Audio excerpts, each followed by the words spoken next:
नमस्कार, मैं हूं आपके साथ अंकिता पाल। बुलेटिन की शुरुआत करते हैं। हिसार के महाराजा अग्रसेन एयरपोर्ट से सोमवार को चंडीगढ़ के लिए पहली फ्लाइट ने उड़ान भरी है।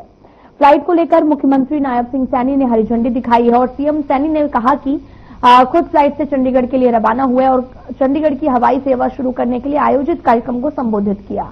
मुख्यमंत्री सैनी ने कहा कि हरियाणा के लिए गर्व का दिन है, क्योंकि हिसार का ये एयरपोर्ट हरियाणा का अपना पहला हवाई अड्डा है, जिसे प्रधानमंत्री नरेंद्र मोदी ने हरियाणा के लोगों को समर्पित किया है। प्रधानमंत्री का सपना है कि देश का आम नागरिक भी हवाई सेवा का उपयोग कर सके। पिछले 11 सालों में इस सपने को कई मायनों में धरातल पर उतारा है। इसी कड़ी में प्रधानमंत्री मोदी ने बाबा साहेब डॉक्टर भीमराव अम्बेडकर जयंती के अवसर पर हिसार से अयोध्या के लिए हवाई सेवा का हरी झंडी दिखाकर शुभारंभ किया और आज यहां से दूसरी हवाई सेवा की शुरुआत हुई, जो शहीद भगत सिंह हवाई अड्डा चंडीगढ़ को जोड़ेगी। और साथ ही उन्होंने कहा कि हिसार एयरपोर्ट की वजह से आने वाले समय में हिसार उद्योग का भी हब बनेगा। कई प्रकार की सुविधाएं मिलेंगी, जिससे इस क्षेत्र का स्वाभाविक रूप से तेज गति से विकास होगा।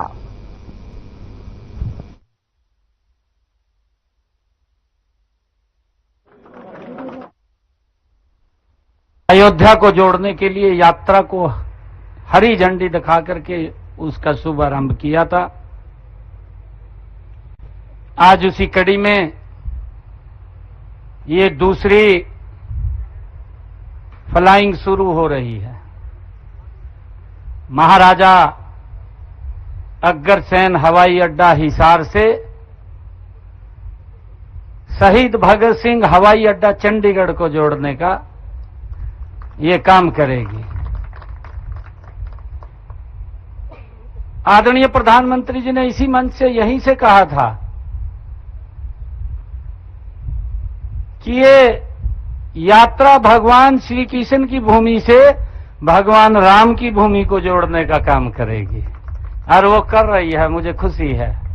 हरियाणा के लिए भी ये गर्व की बात है। हरियाणा के लिए गर्व की बात ये है कि हमारा हरियाणा का ये पहला हवाई अड्डा है जो आदरणीय नरेंद्र मोदी जी ने हरियाणा के लोगों को दिया है।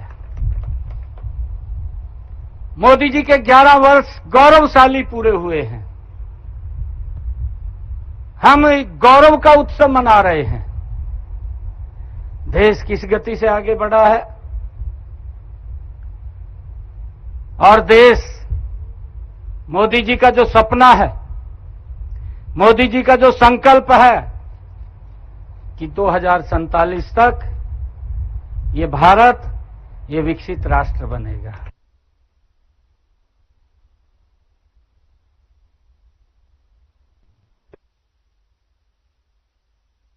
हरियाणा में सोमवार को कोरोना के 29 नए मरीज मिले हैं। प्रदेश में कोरोना के कुल मरीजों का आंकड़ा 210 पहुंच गया है और इनमें से 108 सक्रिय मरीज भी हैं। नए मरीजों में गुरुग्राम में 9, फरीदाबाद में 12, करनाल में 2, यमुनानगर में 1, पंचकुला में 2 और रेवाड़ी में 2 और सिरसा में 1 मरीज संक्रमित मिला है। स्वास्थ्य विभाग के मुताबिक अब तक 102 मरीज कोरोना मुक्त भी हो चुके हैं।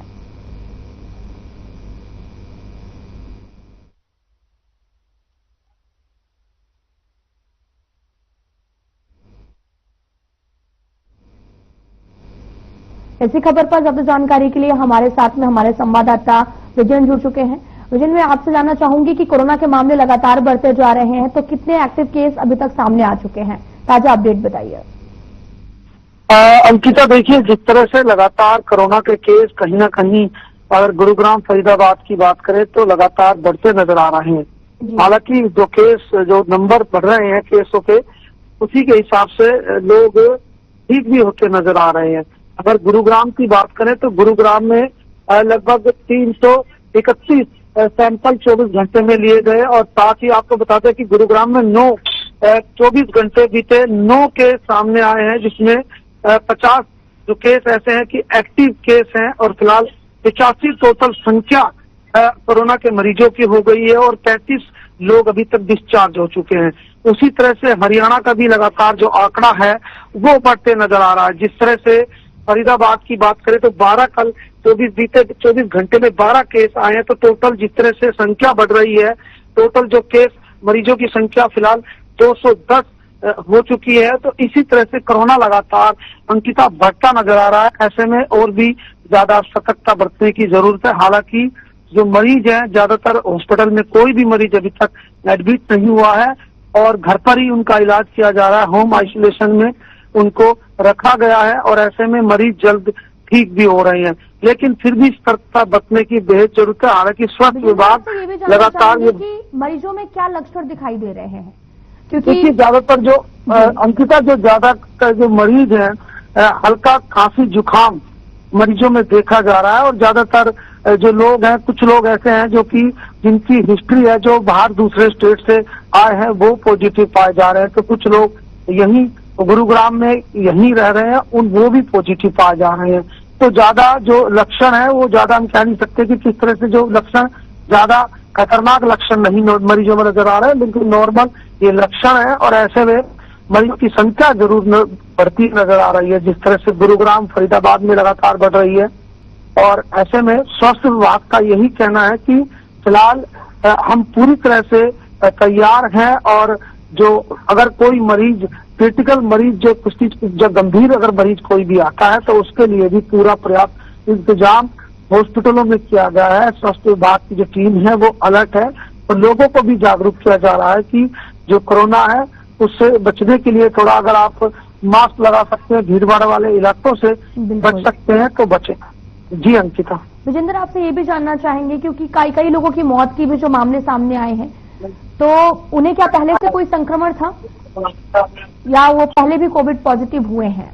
देखिए अंकिता, गुरुग्राम की बात करें तो गुरुग्राम में अभी तक कोई भी ऐसा केस अगर इस 2025 की बात करें तो अभी तक नहीं आया है।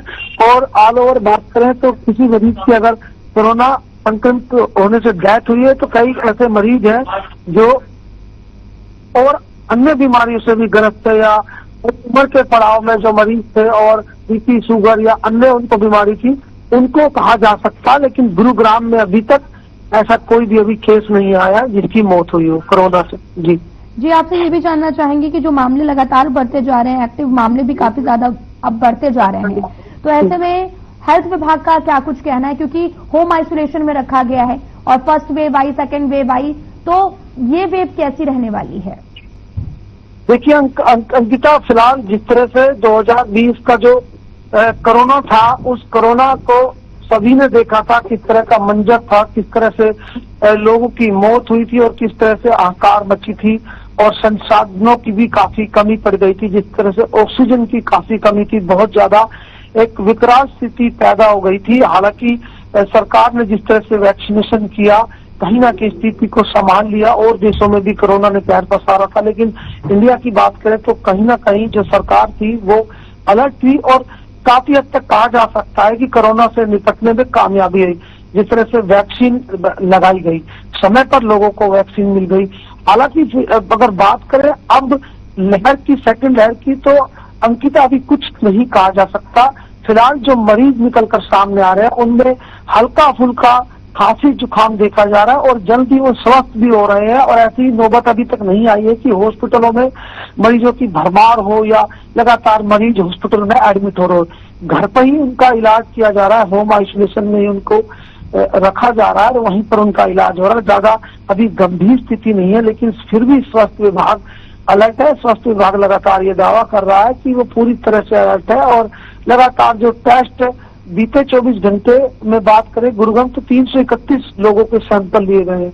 उसके बाद रिपोर्ट आएगी तो जिस तरह से 9 एक्टिव केस पाए गए, फरीदाबाद में 12 पाए गए, इस तरह से लगातार जो है निकल कर केस आ रहे हैं। तो ऐसे में कहा जा सकता फिलहाल अभी कोई ऐसी स्थिति नहीं है, लेकिन फिर भी चौकन्ना रहने की जरूरत है क्योंकि कई बार ऐसी धीरे धीरे स्थिति बिगड़ने के भी आसार रहते हैं। तो ऐसे में स्वास्थ्य विभाग और सरकार अलर्ट है। जी बिल्कुल। और वहीं अगर WHO की बात करें तो उन्होंने इसको चिंताजनक भी नहीं माना है। हालांकि निगरानी में वेरिएंट के रूप में कैटेगराइज भी किया गया है और उन्होंने ये भी कहा है कि स्पाइक प्रोटीन म्यूटेशन और वेरिएंट की तुलना में तेजी से फैलते हैं ये। जी अंकिता, बिल्कुल। देखिए ये वायरस है, फैलता काफी तेजी से। जैसे कि पार्कों में अगर लोग घूमने जा रहे हैं, अगर कोई कोरोना संक्रमित है, अगर वो वहां पर अन्य चीजों को छूता है या दूसरा छूता है तो संक्रमण फैलता है। और ऐसे में ये सावधानी बरतने की बेहद जरूरत है कि अगर आप बाहर जाएं और घर में आए तो अपने हाथ मुंह को अच्छी तरह से तो सैनिटाइजर से धोएं और फेस को अच्छी तरह साबुन से धोएं। तो ये कई तरह की सावधानियां पहले भी लगातार जो स्वास्थ्य विभाग है इसी तरह से लोगों को बताता है, जागरूक करता है।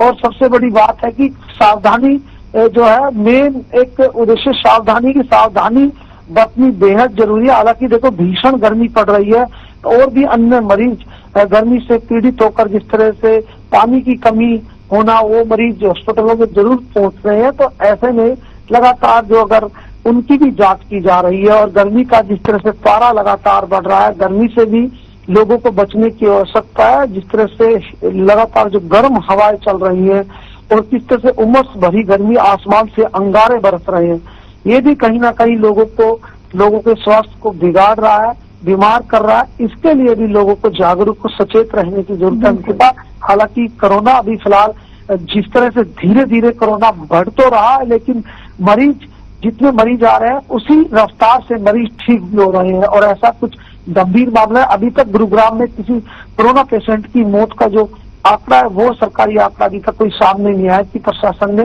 पुष्टि की हो। जी विजेंद्र, आपसे ये भी जानना चाहेंगे कि जब पहले कोरोना आया था तो इम्यूनिटी की काफी ज्यादा बात हुई थी, तो JN1 वेरिएंट इम्यूनिटी को कमजोर करता है क्या? डॉक्टर का क्या कुछ कहना है? देखिए अंकिता, जिस तरह से जो कोरोना की जो लहर थी, जो कोरोना पॉजिटिव जो लोग पाए गए थे वो काफी क्रिटिकल कंडीशन थी, उसमें काफी मरीजों की मौत हुई थी। वो कोरोना बिल्कुल भी लोगों को टाइम नहीं दे पा रहा था कि अपना उपचार करें और लगातार मौतें बढ़ रही थी। और गुरुग्राम में तो काफी मौतें हुई थी जिस वक्त ये 2020 से कोरोना की जो लहर आई थी और काफी लोगों ने अपनी जान गंवा दी थी। लेकिन इस बार जो कोरोना है, फिलहाल कोरोना हल्के फुल्के लक्षण है, इतना भयावह कोरोना नहीं कह सकते, पैनिक स्थिति हम नहीं कह सकते।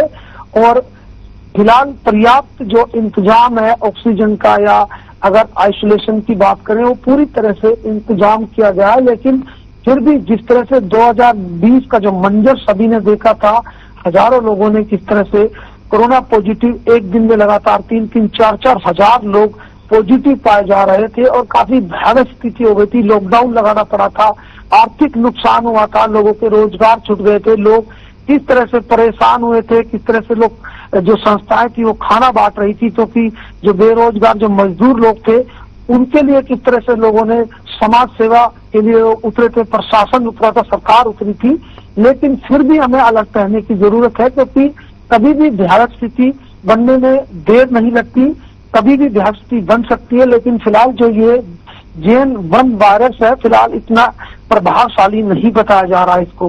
फिलहाल जो स्थिति है अंकिता नियंत्रण में है, बिल्कुल ठीक है और मरीज भी लगातार ठीक होते नजर आ रहे हैं। और हल्का फुल्का जुकाम खांसी जरूर मरीजों को देखा जा रहा है और गर्मी के चलते भी कुछ लोग बीमार हो जाते हैं। लेकिन फिर भी प्रशासन लगातार उनकी टेस्टिंग कर रहा है। अगर कुछ लोग पहुंच रहे हैं, उनको लगता है कि ये संभावित मरीज हो सकता है, तो उनके टेस्ट किए जा रहे हैं। जिस तरह से 24 घंटे में 331 सैंपल लिए गए, अब उनकी रिपोर्ट आना बाकी है अंकिता।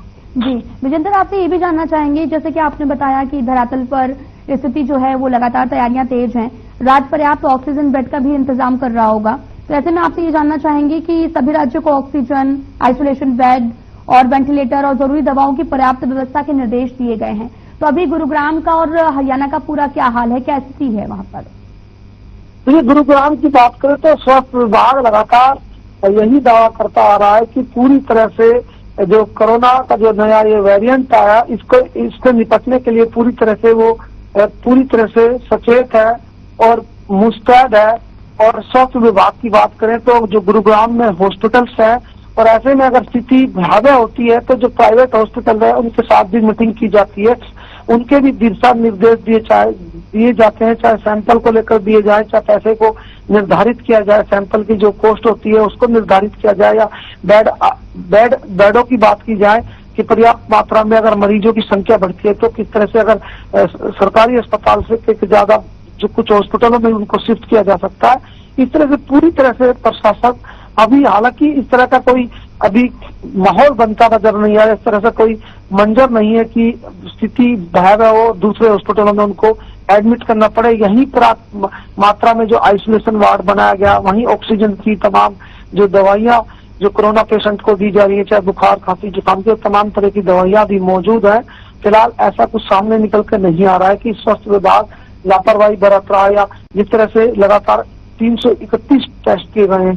तो ऐसे में स्वास्थ्य विभाग भी अलर्ट है और लोगों को भी अलर्ट रहने की जरूरत है, जिससे कि ये तमाम जो समय समय पर अगर जिस तरह से कोरोना 2020 में आया 21 तक, उसके बाद दोबारा कोरोना की अब ये लहर शुरू हुई है, ये कहीं ना कहीं लोगों के लिए अभी मुश्किल साबित हो सकती है, लेकिन फिलहाल लोगों को जागरूक रहने की जरूरत है। जी विजेंद्र कुमार जी, आपका बहुत बहुत धन्यवाद तमाम जानकारी देने के लिए। तो वहीं मुख्यमंत्री नायब सिंह सैनी की अध्यक्षता में पंचकुला महानगर विकास प्राधिकरण की तीसरी बैठक हुई है। एकीकृत कमान और नियंत्रण केंद्र को बढ़ती शहरी आबादी को जरूरतों को पूरा करने, स्मार्ट प्रौद्योगिकी के माध्यम से भी शहरी शासन को बढ़ाने के लिए डिजाइन किया गया है। ये केंद्र कुशल सार्वजनिक सेवा वितरण, वास्तविक समय की निगरानी, आपातकालीन प्रतिक्रिया सुनिश्चित करेगा। बैठक में प्राधिकरण ने पंचकुला शहर से होकर बहने वाली 2 जलधाराओं के सौंदर्यीकरण और कायाकल्प को मंजूरी दे दी है। साथ ही सीएम सैनी ने निर्देश भी दिए हैं कि पार्कों का अच्छी तरह से रखरखाव किया जाना चाहिए और शहर की समृद्ध सुंदरता को बढ़ाने के लिए उनका सौंदर्यीकरण किया जाना चाहिए।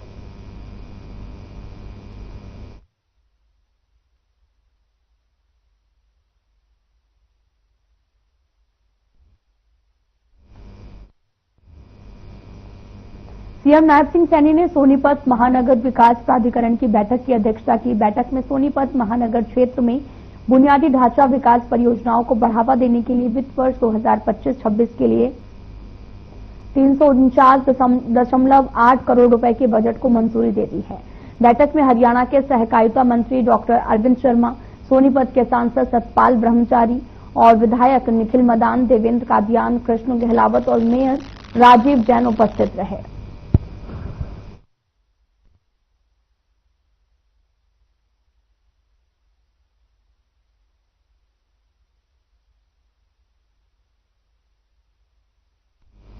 कुरुक्षेत्र में स्वच्छ भारत मिशन के कार्यकारी वाइस चेयरमैन सुभाष चंद ने जिला स्तरीय स्वच्छता कार्यशाला की अध्यक्षता की है।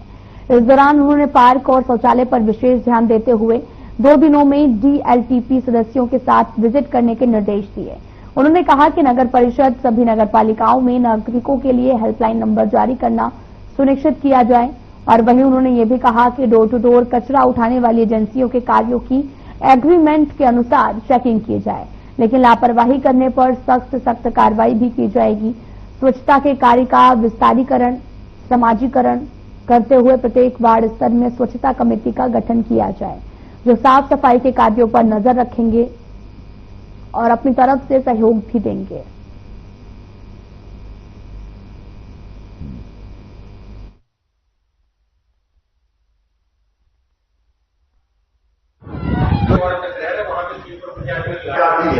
सरकार के दूसरे चरण, उनका जो दूसरा कार्यकाल है, उसमें दूसरे चरण की इस स्वच्छता कार्यशाला में पहले चरण में हमने, जैसे मैंने अभी बताया भी, पूरे प्रदेश के 22 के 22 जिलों में हमने कार्यशालाएं की थी और अब हमारा ये दूसरा चरण है जिसमें हमारे आज ये 8वां जिला है। 8 के 8 जिलों में पहले चरण में हमने समाज और अधिकारी दोनों को एक मंच पर बिठा करके स्वच्छता के मापदंड को कैसे पूरा किया जाए, स्वच्छता कैसे जन आंदोलन बने, इस पर हमने पूरे जिलों में कार्यशालाएं की। अब ये दूसरा चरण है। इस दूसरे चरण में हमने केवल अधिकारी योजना कैसे बनाए, कैसे इस विषय का समाजीकरण करें, कैसे इस विषय को जन आंदोलन बनाएं, उसके लिए आज ही हमारी स्वच्छता कार्यशाला रखी हुई है और विभाग अनुसार हम ये कार्यशालाएं कर रहे हैं, क्योंकि 2 विभाग प्रमुख रूप से इस मिशन के साथ जुड़े हुए हैं, ग्रामीण और शहरी। ये आज की हमारी कार्यशाला अभी ग्रामीण क्षेत्र की थी। इसमें हमने सीओ, डिप्टी सीओ, बीडीपीओ और इन सब के हमारे एसडीओ और ग्राम सचिव सबको बुलाया था।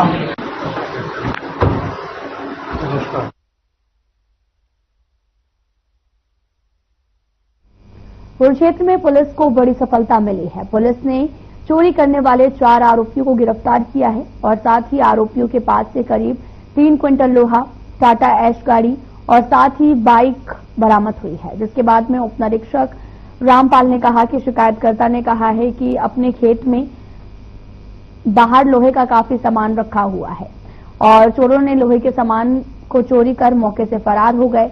वहीं इस पूरे मामले में मामला दर्ज करवा कर जांच की गई, जिसमें चोरी करने के आरोप में बंटी, कृष्ण कुमार, राहुल उर्फ शालू, प्रदीप उर्फ जौला को गिरफ्तार किया गया है। फिलहाल पुलिस इस पूरे मामले की जांच में जुटी है।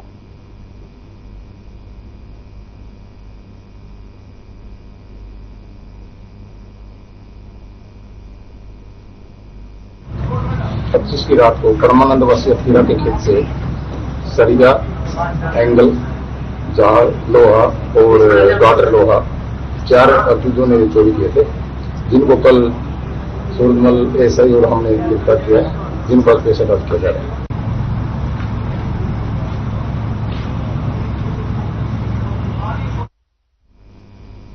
फिलहाल में इतना ही। अब वक्त हो चला है डॉक्टर राकेश गुप्ता के साथ हमारे खास कार्यक्रम प्लस माइनस का। नमस्कार दोस्तों, यूपी में